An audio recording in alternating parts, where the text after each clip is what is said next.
бір топ балалар олардың барлық тілектерін орындайтын сиқырлы тасты тауып алды. Мәселенің бәрі оларды сөзбе-сөз орындайды. Нағыз ессіздікті көргілеріңіз келе ме? Онда Камин Желани фильмінің шолуына ағасы мен қарындасы жыпылықтау ойынын ойнап жатыр. Ойынның ережелері айтарлықтай қарапайым, кім бірінші жыпылықтаса, сол ұтылады. Сонымен бірге олар таңғы астарын ішіп, мектепке барып, сабақта отырып, баскетбол ойнап, үйге оралып, кешкі астарын ішіп, тістерін тазалап үлгереді. Тіпті олар ашық көздерімен ұйықтайды. Таңертең ойын жалғасады. Бірақ ойын сауықты қатал аналары үзіп жібереді. Сондықтан олардың қайсысы жеңгені белгісіз. Бұдан кейін біз Black Falls қалашығының басқа да тұрғындарымен танысамыз. Бұл үш ағайынды Лак, Луги және Лейзер. Олар шытырмандарды туралы армандайды және қазына табу үмітімен үйдің жанынан жер қазып жатыр. Олардың қастарында үнемі арнайы қорғаныс киіммен жүретін оғаш көршілер тұрады. Ал тағы алыс емес жерде Тоби Томпсон атты балақай өмір сүреді. Оның мүлде достары жоқ. Сондай-ақ бұл қалада Қара жәшік корпорациясының кеңсесі бар.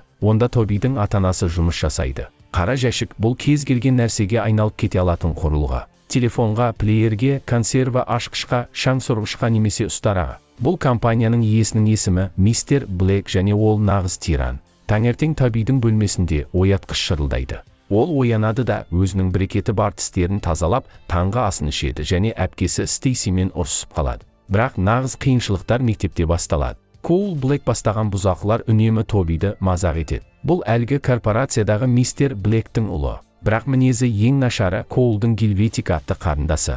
Тоби лезде қоқыс жәшігінен пайда болады. Кейіпкеріміздің жалғыз досы мектеп аквариумындағы балық сияқты. Сабақтардың бірінде балалар қызықты ғылыми фактілер туралы айтады. Гильветика Тобидің тағы да қоқыс жәшігінен пайда болатынын меңзеп тұр. Сабақтар аяқталғасын біздің кейіпкерімізді тағы да мектеп бұзақылары қуып келе жатыр. Тоби олардан қашады да тығылады, ал сосын ағашқа шығып кетеді. Бұзақылар оған дымқыл жердегі кесектерді лақтырады, ал тағы әлдебір түрлі түсті тасты. Тоби ағаштан құлап түседі. Ол өзінің қолындағы осы тасты байқайды және тілек тіле деген сөзді естиді. Тоби достар табуды армандайтынын мойындайды. Дәл осы сәтте аспаннан бірнеше кішкентай ғарыш тәрелкелері пайда болады. Міне, бұлар оның жаңа достары. Тоби келімсектерді мектеп сөмкесіне тығып, үйіне оралады. Олар сөмкені ашады да, бостандыққа ұшып шығып, асханада бір нәрсе дайындай бастайды. Ата-анасы күдікті шуды естиді. Тоби асханаға жүгіреді де, келімсектердің керемет дәмді тағамдарды дайындап қойғанын көреді, және тіпті тортты да. Баланың қуанышында шек жоқ. Кешкі астан кейін келімсектер оның бөлмесін жинайды. Кейінірек онда Стейси кіреді. Ол жігітімен телефон арқылы әңгімелесіп жатыр, және осы сәтте әлгі жарқын тасты тауып алады. Қыз жігітінің өсуіне кеңес береді. Содан кейін тасты тастайды да бөлмеден шығып кетеді. Бұл уақытта келімсектер Тобидің тісінен брекетті шешіп жатыр. Ғарыш табақшасынан кішкентай, жасыл келімсек шығады да, балаға өзінің төбелесе де алатынын көрсетеді. Жаңа күн келеді. Өз күшіне сенімді Тоби мектепке бара жатыр. Жаңа достарының арқасында ол тіпті жер үстінде қалықтап жүре алады. Химия сабағында жанғыш сұйықтықпен тәжірибелер жасалынады. Келімсектер Тобидің сөмкесінен ұшып шығады. Ал Гильветика оның сүйікті аквариум балығын жеймін деп қорқытады. Балақай оны тоқтатуға тырысуда. Ұрыс-керіс басталып, мұғалім кездейсоқ сынақ шынысына тым көп жанғыш сұйықтықты құйып жібереді. Сыныпта келімсектердің кішкентай ғарыштық тәрелкелері ұшып жүр. Ал Тоби мен Гильветика төбелес кезінде терезеден құлайды да, шатырдың төбесінен сырғып кетеді. Бірақ ең бастысы, аквариум балығы құтқарылды. Бұл арада келімсектер баскетбол алаңындағы мектеп бұзақыларына шабуыл жасайды. Құлаудан кейін Тоби мен Гильветика қолдарын сындырды, және енді гипс киюлері керек. Келімсектер олардың миссиялары орындалды деп санайды да ұшып кетеді. Гипстің кесірінен Тоби дұрыстап тамақтана алмай жатыр. Гильветиканың жолы болды, өйткені бұл қыз аяқтарының саусақтарын жақсы пайдалана алады. Тоби оның дарынына таң қалысуда, бірақ тоқта. Бұл тас жалпы қай жақтан шықты? Жарайды, ең басына оралайық. Лак, Луги және Лейзер компьютерлік ойындар ойнаудан жалығып кеткесін көшеге шығады. Онда олар аспаннан үлкен кемпір қосақты байқайды. Оның соңын табады да, оның астында түрлі түсті жарқын тастың жатқанын көреді. Луги оның тілек тас екенін бірден түсінеді, және мәңгілік шоколад қорын сұрайды. Оның қалтасынан лезде ешқашан таусылмайтын шоколадтар пайда болады. Луги тастың кереметі туралы нұсқаулықты сұрайды, және ол бірден аспаннан түседі. Өкінішке орай, бұл кітап тым үлкен.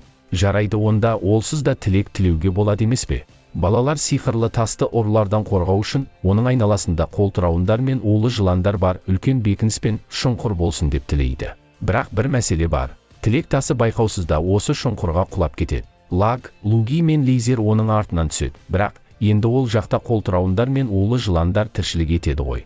Балалар олардан қашып кетуге тырысуда. Луги қолтырауының аузына секіреді де одан тілек тасын алып шығады. Ол жыландардың қайып болып кетуін сұрайды. Мәселенің бәрі қолтырауында тілек тілеп үлгерген. Енді ол және оның туыстары екі аяғымен жүгіре алады. Қолтырауындар балаларды міне қуып жетейін деп қалды. Луги олардың қашып құтылуын тілейді. Аспаннан үлкен птеродактил пайда болып, оларды тікелей бекіністің басына апарып тастайды. Бірақ тек ғажайып қолтырауындар енді қабырғалармен жүре алады. Тілек тасының көмегімен балалар қолтырауындарды ұшуға жөнелтіп, үйге оралады. Луги кезекті тілегін тілейді. Ол олардың біреуінің өте ақылды болғанын қалайды және бұл іске асады. Ең ақылдылары олардың кішкентай қарындастары. Осыдан кейін балалар катапультаның пайда болуын сұрайды. Олар тілек тасының өте қауіпті екенін түсінеді және одан құтылуды шешеді. Тас ұшып кетеді және өздеріңіз білетіндей тікелей Тобидің қолына тап болады. Ал біз тағы да бір қызықты оқиғаны білеміз. Арнайы қорғаныс киіміндегі бір түрлі көршілер естеріңізде ме? Бұл Нос Насуорти және оның қара жәшік компаниясында жұмыс істейтін кішкене тентек әкесі. Бұл адам барлық жерден вирустар мен бактерияларды елестетеді. Ол бүкіл үйін пластикке орап, ұлын арнайы қорғаныс костюмін киюге мәжбүр етті. Ностың үйіне Стейси жақындайды. Ол табалдырықтан дәл сол тілек тасын тауып алады. Қыз дезинфекциялау процедурасынан өтеді және тек осыдан кейін ғана оның кіруіне жол береді. Бірақ Насуорти оның ұлында да көптеген микробтардың бар екенін байқайды және балаға арнайы спрейді аямай шашады. Әкесінен қандай да бір жолмен кек алу үшін, бала мұрнынан әлгіні шығарып, оны ер адамның жұмыс үстеліне лақтырады. Балақай өзінің бөлмесіне оралады. Сөйтсе Стейси оның математикадан дайындаушысы екен. Нос үстелден тілек тасын байқайды. Оны қолына алады да, әкесінің барлық өнертабыстары жұмыс істей бастағанын армандайтынын айтады. Осы сәтте үстелдегі мұрынбоқ тез арада өсе бастайды және үлкен құбыжыққа айналады. Ностың үйіне Тоби мен Луги қонаққа келеді. Олар өздерінің тастарын іздеп жүр. Бірақ жігіт тілек тасы оның үйінде екенін мойындамайды. Сонда Тоби мен Луги ішке ақырын енуді шешеді. Оларды мистер Насуорти байқап қалады. Бірақ оғаш дыбыстарды естейді де, әкесінің жұмыс кабинетіне беттейді. Онда оны алып, жасыл құбыжық қарсы алады. Балақай бөлмеден жүгіріп шығады және дәлізден әкесін Тоби мен Лугиді кездестіреді. Ал сосын өте нашар жағдай орын алады. Нос оның алдында өз мұрынбоғы тұрғанын түсінеді және шамасы ол өзінің қожайынын жеп қоймақшы сияқты. Ал сонымен бірге оның барлық достарын. Біздің кейіпкерлеріміз дезинфекциялау бөлмесіне жүгіреді. Тоби құбыжықтан өзінің тасын алуға тырысуда, алайда жасыл құбыжық оны ұстап алады. Нос өзінің мұрнынан тағы да бір боқты шығарады және егер құбыжық Тобиді босатпаса, оны жеп қоямын деп бопсалайды.